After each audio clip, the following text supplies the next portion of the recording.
and support people who hate you. If you are agreeing with the Ku Klux Klan, you're an agent of white supremacy. So they hate gays, you hate gays. Guess what? You might as well go over there. Oh, you can't because they'll hang you? Oh, okay. I literally, like, you will see panels of white supremacists and hoteps or Israelites in the same room bashing gay people, like LGBT people. So how can you sit here and tell me that homophobia is not a white supremacist export? Like, girl, come on. A lot of you straight black men think that patriarchy was made for you. And a lot of y'all want white man's power. Patriarchy was not made for you. White supremacy's job is to divide and conquer, and y'all are falling for it every single time. We have to really come to grips with some things. We have to come to grips with how our homophobia is always going to divide us. And that trying to get everybody to be one monolithic thing is literally the epitome of white supremacy. White supremacy literally whitewashed actual white people. I read a book, pick up something. I really need you to, because the people who are actually looked at as Caucasians that actually come from the mountains of Caucasus, and I'm not even joking this time, that's a real thing. They don't look like what we see as white people.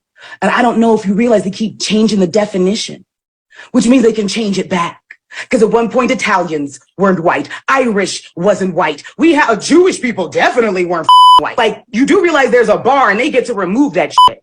They get to take it back. That's all.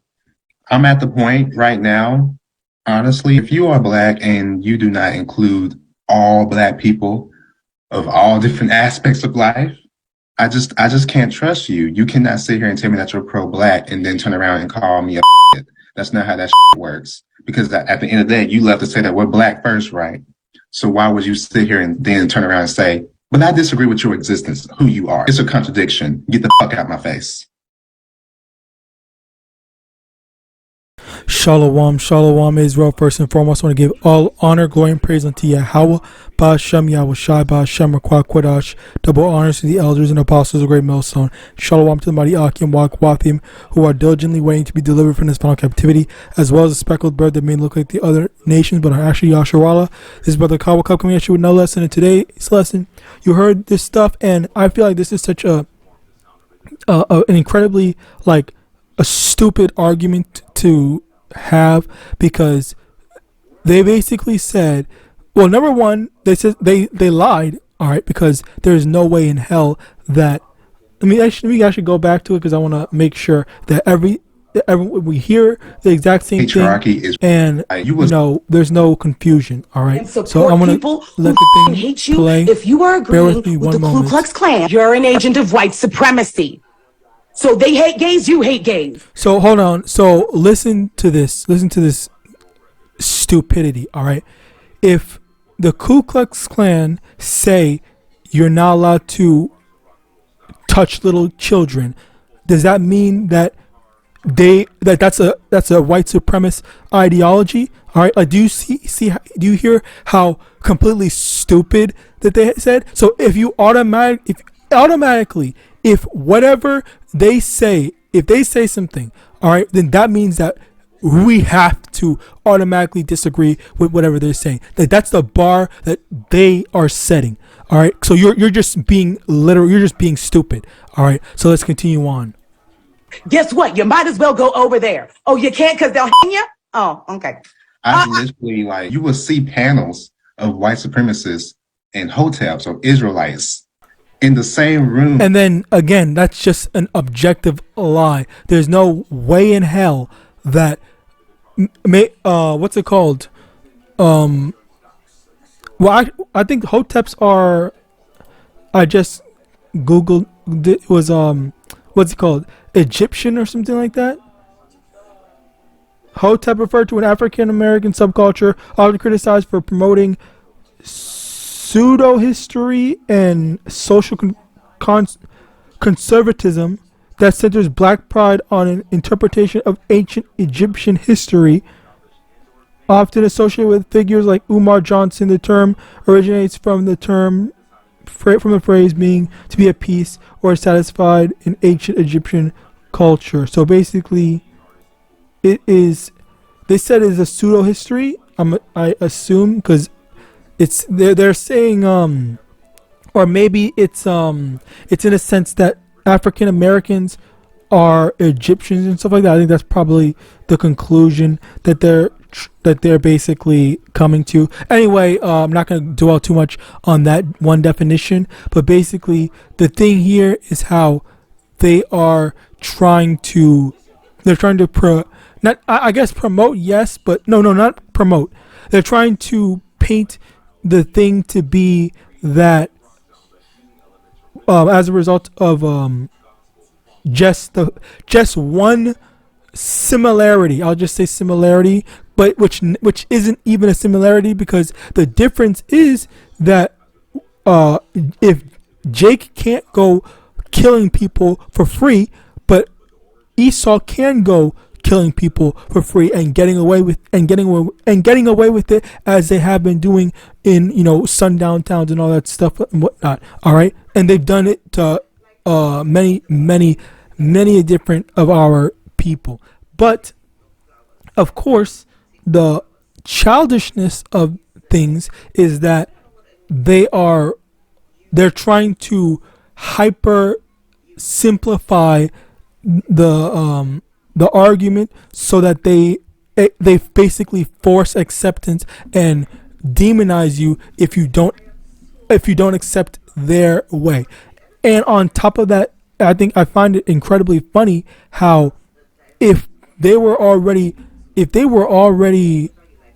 distancing themselves from you, why are you speaking this way? Why are you well, obviously they're speaking a certain way in order to incite that emotional thing, so that people will be more likely to side with them. It's like it's basically a sense of like, you are being so mean to these group of people and stuff like that. You're being so mean to this group of people. Why are you so evil? Why are you so this? Why are you so that and whatnot? Well, the fact of the matter is that if you openly just said fuck you, I don't want to be associated with you, then why are you mad when those exact same people are saying, okay, well, we don't want to associate with you, we already didn't want to associate with you? Why are you trying to force us? Why are you trying to force us to follow your ideology? And on top of that, that's the exact same shit that Esau did. So the irony of things is that you're copying white supremacy by trying to force your ideology and trying to force your beliefs on other people, rather than just accepting the fact that we clearly don't have the similar ideologies. So then let's just stay away from each other. Let's just leave one another alone. All right, there's no need for us to be united if we don't agree, if we don't care about each other. So it's just like, you're over here talking all this shit for what? Just to say the exact same thing? Or it's kind of like that childish, oh no, they didn't reject me, I rejected them type shit, where it's like, okay, well, whatever, if you want to say that, then okay, sure. All right, but anyway, 2 Corinthians chapter 6 verse 14, be ye not unequally yoked together with unbelievers, for what fellowship hath righteousness with unrighteousness, and what communion hath light with darkness? And you know what is so funny? There was this one video by one of your that we can. There's this one video. Okay, well, I forgot about. Where is it? Is this it? This is it.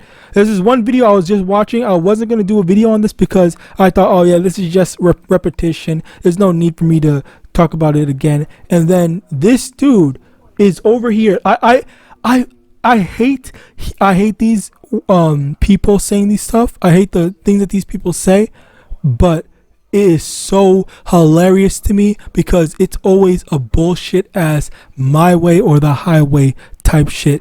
And then the final conclusion is, let me just let the video play. Okay, I'll let the video play. Also, this. Anyway, let's just let the video play. Body. That's why putting your faith in him is so wise. It's so smart. I'm doing a lot of kind of like practicing, right? Having these debates with Muslims and unbelievers. And last night, we had one with a group of Hebrew Israelites on TikTok. We still have the clip. I might put it at the end of this little clip here. But you know how Hebrew Israelites believe that God only came, or God only sent the Son. You know, salvation is only for, you know, specific people. And I asked them, I'm like, all right, so is God all loving? And they were like, yeah, you know, God is all loving. And so then I asked them, if God is all loving, why would He only offer this sacrifice? Why would He only offer salvation to one group of people? Why would He exclude a group of people? That doesn't sound like a loving God. And, you know, they gave me, you know, they went on with their little spiel, gave me 32 scriptures back to back.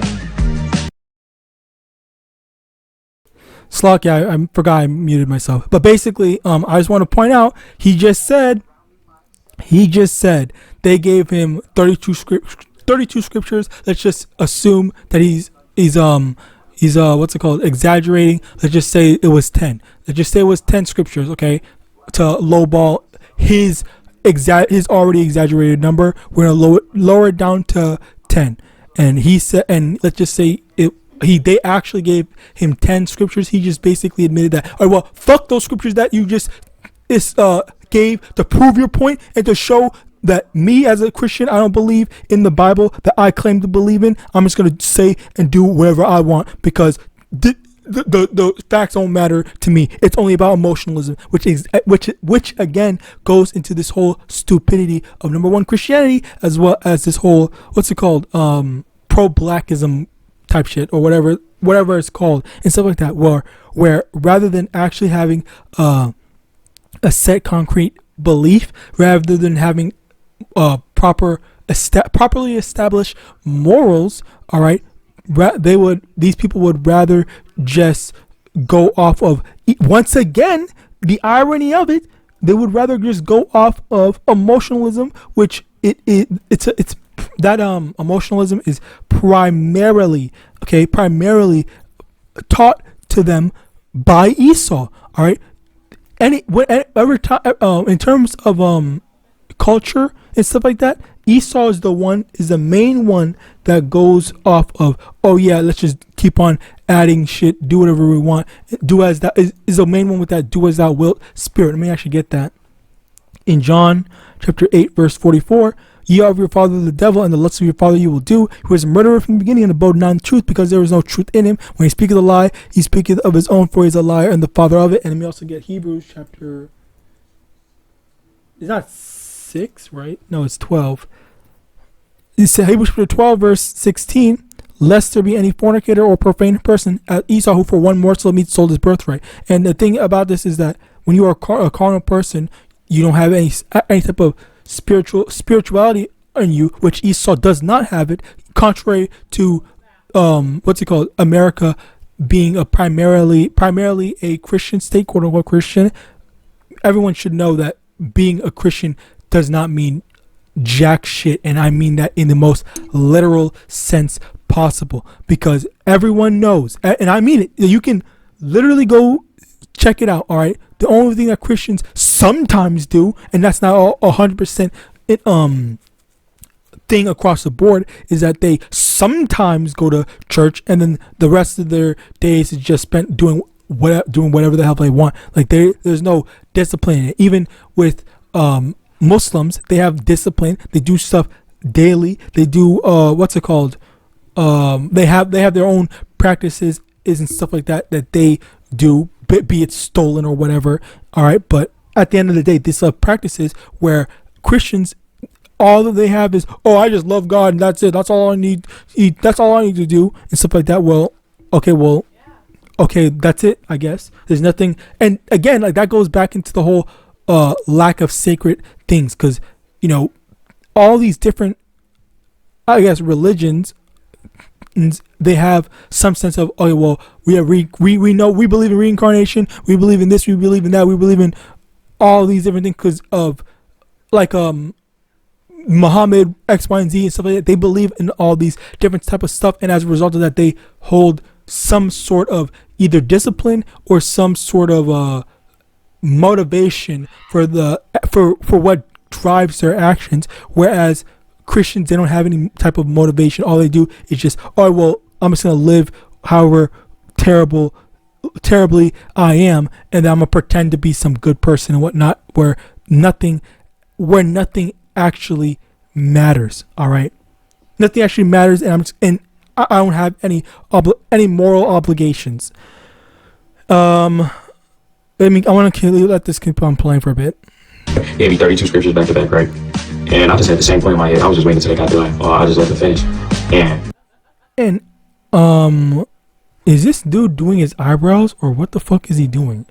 Anyway, he also said that he ignored the thing. He wasn't listening to any of this stuff, any of the proof that they were providing him. So let's continue on. I asked him, I'm like, okay, do you have white friends? He said no. I feel like he's lying, but even if he's not, you know Caucasian people, you've seen Caucasian people. You're gonna walk by a Caucasian person every single day. And if you believe as a Hebrew Israelite what you believe, then you believe that one day that white person that you're walking past, or that white friend that you love, that white parent that you love, that white brother that you love, that white woman who you love, one day you're gonna walk past them and realize, oh, they won't experience salvation. So if what you're believing is true, why would you serve a God like that?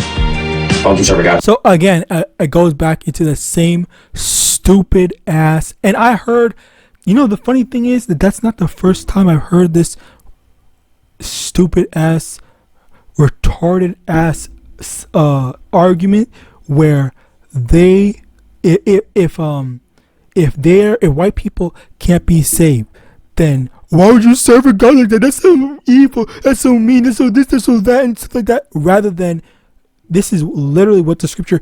This is what the scripture says. Number one, and number two, you are again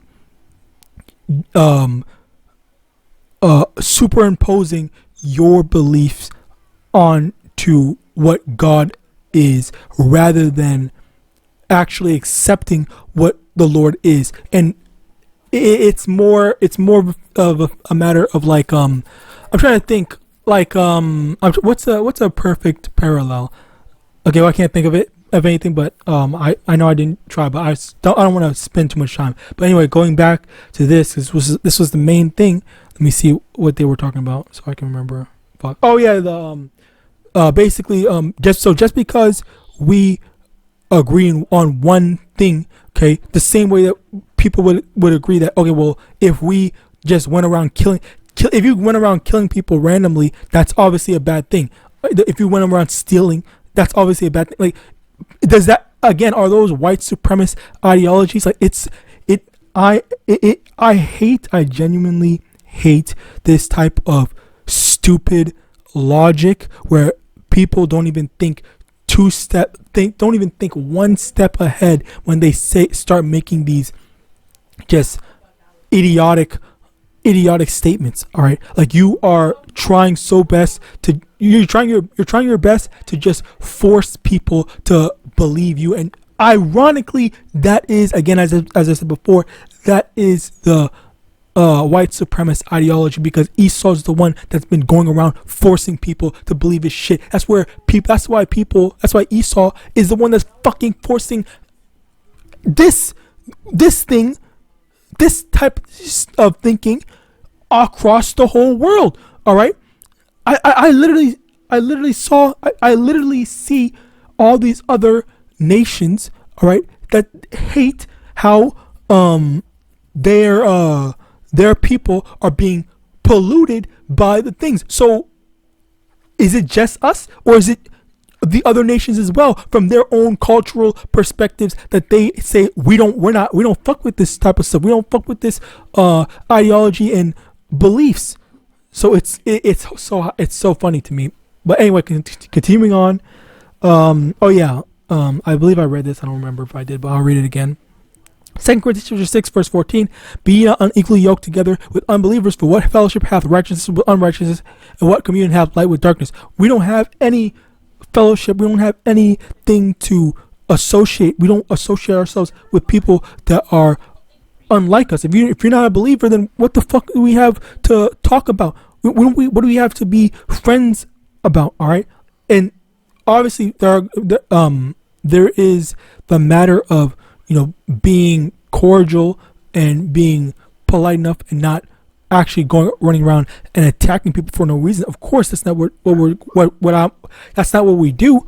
All right, and that's not what we should do, because at the end of the day, we are in captivity right now, and as a result of us being in captivity, we have to follow along with the laws of the land. And as a result of us following along with the laws of the land, we just have to tolerate certain people that we don't like, and there's so many different people that are just moralists. I forgot the other term is. All right, but continuing on, Amos 3 verse 3, can two walk together except to be agreed? Okay, so again, you're over here trying to force other people to say, oh yeah, I accept you, I accept this, and then in the same speech you say fuck you, I don't want to associate with you. It's like, well, number one, pick and choose what you want. Why are you double talking? That's number one. And number two, if we have nothing to associate with, then why are you complaining when people don't want to associate with you? All right, just stay in your corner, I guess. Oh yeah, this was another thing. John 7 verse 24, judge not according to the appearance, but judge righteous judgment. And that's basically the thing where for us, we are not to judge people based off of appearance. And this Israelite thing is not no pro-black thing, and we have never been. Well, I'm not a pro. I'll just say I'm not a pro-black. Okay, I am pro-Israelite. All right, and basically what that means is that we are associated with the so-called blacks, so-called Hispanics, and so-called Native Americans. And on top of that, to add the extra layer, where is it? Mark? Fuck, where the hell is it? I think I accidentally closed it out. Mark chapter 3, verse 35. For whosoever shall do the will of Yahweh, the same as my brother and my sister and mother. Basically, the thing here is that we are not associated based off of our appearance. And hell, maybe we're also a lot of times we're not associated by our quote unquote race. All right, and the reason why is because even our own people, even so-called blacks, Hispanics, and Native Americans, and other Israelites, all right, other people that other people that acknowledge that they are Israelites, all right, they don't follow along with the same things that I'll say I follow along, or they don't have the exact same doctrine and whatnot. So as a result of that, we're not just going to say, oh yeah, I'm fine with this person, I'm fine with that, I'm fine with X, Y, and Z. Oh yeah, I'll love this guy, he's my brother, X, Y, and Z, whatever and whatnot. The only thing is just, okay, well, this person is an Israelite. They may look like I just for an extreme example, this person is an Israelite, but they look like a so-called Edomite. So this is in fact someone that is referred to as a brother. This is someone I associate with, our brother in arms, whatever the fuck you want to call it. Not because, oh, this person looks like a so-called black person, or this person looks like a so-called white person, that we associate with people. Okay, so that's just for us, and for them to just group us all in together and then just group us in as white supremacists. I think I find it extremely funny. I find that extremely funny. Continuing on, 2 Corinthians 6 verse 17. Wherefore come out from among them and be separate, saith the Lord, and touch not the unclean thing, and I will receive you. Basically, the thing here is that we're not supposed to be associating with people that are against our stuff. So you can't get mad for when people say, I'll say respectfully, don't want to associate with you. All right, and again, you're speaking as if people have to force you. You're speaking as if, if you're pro-black or whatever, you have to accept everyone. And that's just not how things work, and that's just such a childish thing to expect. All right, because again, no, let me calm down. 1 Corinthians 6 verse 9. Know ye not that the unrighteous shall not inherit the kingdom of Yahweh? Be not deceived. Neither fornicators, nor idolaters, nor effeminate, nor abusers of themselves with mankind. Okay, and yeah, I'm not going to explain that, but you get the point. I pray this lesson was edifying. I want to give all honor, glory, and praise unto Yahawadah, Yahawashi, Yahawadah, Yahawadah, the elders and apostles, great millstone, above the ball, and shalom.